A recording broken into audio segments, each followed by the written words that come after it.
Bonjour, je vais vous lire aujourd'hui un petit texte qui est issu du livre La Dictée de Jean Cosmos.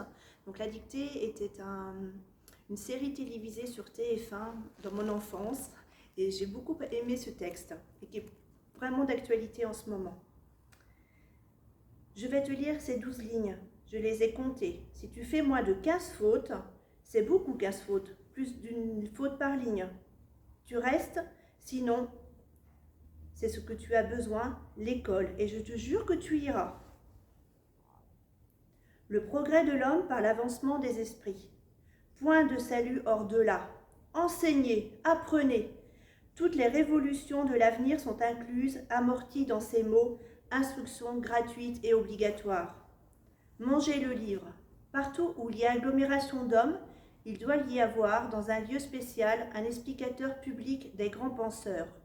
Nul ne peut savoir la quantité de lumière qui se dégagera de la mise en communication du peuple avec ses génies. L'ignorance est un appétit. Le voisinage de la nature rend l'homme du peuple propre à l'émotion sainte du vrai. Tous les enseignements sont dus au peuple. Voilà.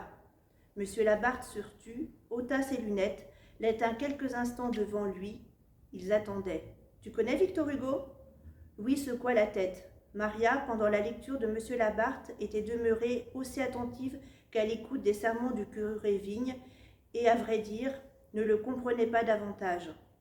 Trop d'émotions contradictoires l'avaient empêchée de s'appliquer à débrouiller le sens des mots. Prise par la gravité du lecteur plus que par la chose lue, quelques formules flottaient dans sa mémoire. L'avancement des esprits, explicateur public des grands penseurs, émotion sainte du vrai. Elle sentait bien là un rapport direct avec lui et que l'instruction est due à tous et donc à son fils et qu'il ne faudrait pas payer pour la recevoir. Mais quand? Des livres? Ça se mangeait?